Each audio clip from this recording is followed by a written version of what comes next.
तो नमस्कार दोस्तों, एक बार फिर से स्वागत है आपके चैनल रोजा डेस्टोडिनेस में। आज हमारा लव एंड लाइफ पे पार्ट 2 है। तो आगे की जो साइन जो हमारी बच गई थी उन पे हम चर्चा करेंगे जब भी फिफ्थ हाउस का सीएसएल। सबसे पहले मैं बता दूं, अगर जिसने मेरा फर्स्ट पार्ट नहीं देखा है तो डिस्क्रिप्शन बॉक्स में फर्स्ट पार्ट का लिंक दे दिया गया है, आप जाके उसको अच्छे तरीके से देख सकते हो।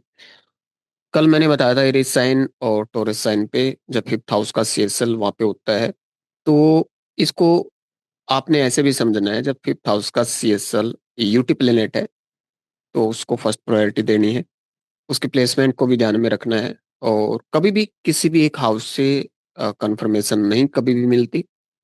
सबलोड लेवल पे भी हमने ये जाके चेक करना होता है क्यों किसके नक्षत्र में नक्षत्र लोड कहाँ पे प्लेस्ड है, जो प्लेनेट है जिस नक्षत्र में है प्लेनेटरी सबलोड कौन सा है। ठीक है, ये चीजें ध्यान में रखेंगे। ऐसा ही बिहेव वो मैचिंग में रहेगा, वैसे ही उसकी जो नेटिव होगा उसके बिहेवियर होगा। और उसके साथ साथ जब हम मैरिड लाइफ पे जाते हैं तो सेकंड हाउस को भी चेक करेंगे, फिफ्थ हाउस को भी। सेकंड हाउस से हम फैमिली को कंसीडर करते हैं, fifth house love and life के बारे में मैंने बताया। सेवंथ हाउस हमारे स्पाउस का पार्टनर का है, उसका टोटली जो बिहेवियर है सेवंथ हाउस से भी हम लेते कंसीडर करते हैं। इलेवंथ हाउस हमारा इलेवंथ हाउस विश फुलफिलमेंट का है, जो उसको एक बंधन में और लाइफ टाइम जो हमारी फ्रेंडशिप को आगे की तरफ बढ़ाता है। तो वो आगे फिर हम आज हम बात करेंगे लव एंड लाइफ पार्ट 2 पे। तो जब फिफ्थ हाउस का सीएसएल, किसी का फिफ्थ हाउस का CSL if the sublord of fifth cusp is in Gemini sign for male native, अगर फिफ्थ कस्प का सबलोड जेमिनी यानी कि मिथुन साइन के अंदर है तो नेटिव मेल है, वो आपके लिए एक इंटेलेक्चुअल कंपेनियन काफी इंपॉर्टेंट होता है। ऐसे लाइफ पार्टनर जो समझने वाले हो, स्टेबल हो और मेंटली कंपेटिबल हो। आप शॉर्ट जर्नीज में अपनी वाइफ के साथ ट्रैवल करना पसंद करते हो और अच्छे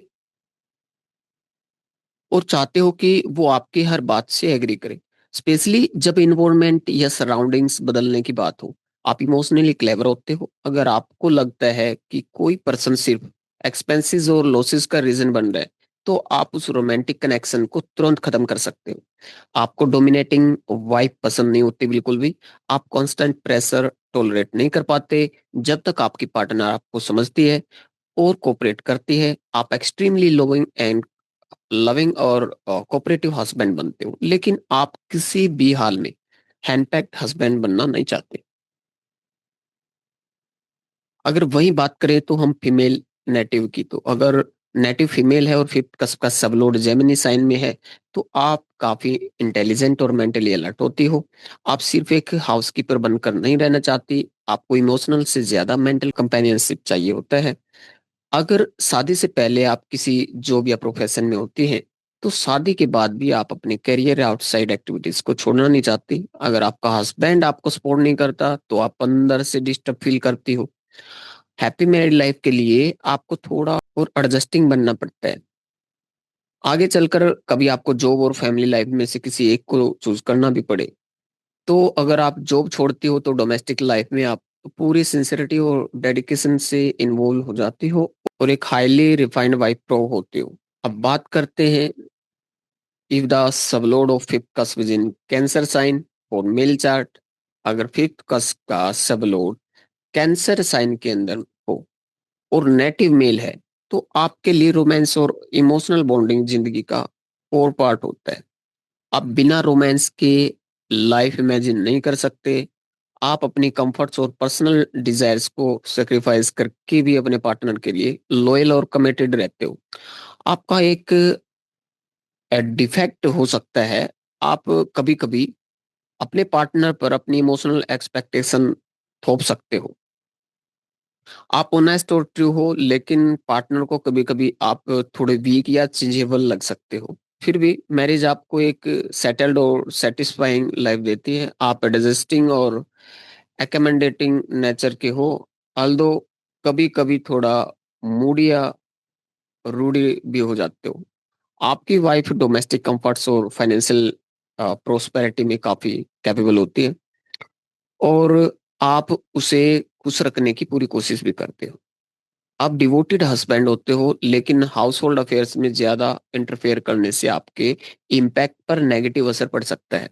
इसलिए बेटर ये होता है कि आप अपने रोल में इमोशनली सपोर्टिव और नर्चरिंग पार्टनर बने, बिना हाउस होल्ड में और इन्वॉल्वमेंट के। अगर वहीं फीमेल नेटिव की बात करें, जब फिफ्थ हाउस का सीसल सबलोड यानी कि कैंसर साइन के अंदर और फीमेल नेटिव की तरफ से, और फीमेल नेटिव, तो आप इमोशनली सिंसियर और अपने हस्बैंड के प्रति ट्रूली डिवोटेड होती हो।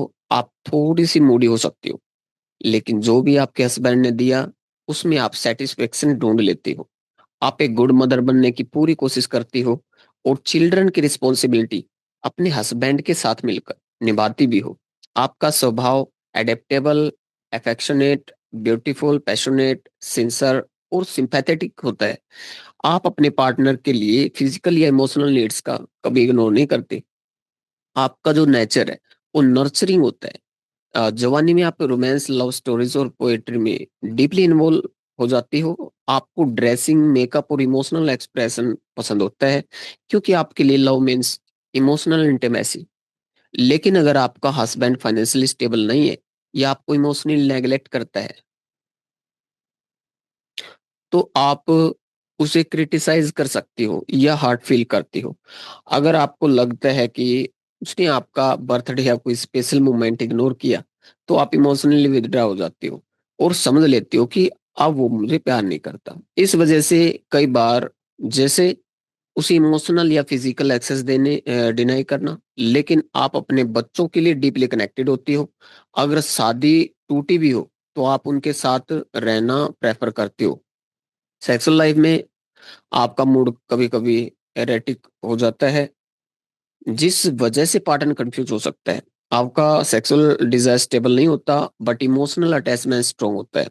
अगर पास्ट में टू मैरिज फेल हो चुकी हो, तो भी आप किसी थर्ड पार्टनर से शादी कर लेती हो। Not for lust, but mostly for security और फाइनेंशियल स्टेबिलिटी। आपको मुझे सेक्स के कंपैरिजन में अपने ही जेंडर के साथ इमोशनल बॉन्डिंग ज्यादा कंफर्ट देती है। आप दोस्तों में वो प्लेजर फील करती हो जो कोई एयर, वाटर या फूड देता है। आपको प्लेजर कंपनी चाहिए होती है। इमोशनल वार्मथ और समझने वाला सर्कल आपको चाहिए होता है, जो आपकी भावनाओं को समझे। लेकिन ये सब होने के बावजूद आप डीपली लॉयल और इमोशनल होते हो। अगर आपको सही अंडरस्टैंडिंग मिल जाए, तो आप एक आइडियल वाइफ और लविंग पार्टनर प्रो होती हो।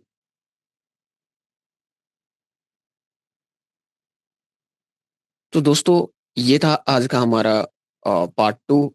आगे मैं पार्ट थ्री लेके आऊंगा, तो बने रहे हमारे चैनल पे। और जिन्होंने भी अभी तक चैनल को सब्सक्राइब नहीं किया है, तो चैनल को सब्सक्राइब कर लें, और वीडियो को लाइक जरूर कर दें, और ज्यादा से ज्यादा शेयर करने की कोशिश करें। धन्यवाद। मिलते हैं नेक्स्ट वीडियो में नेक्स्ट पार्ट के साथ।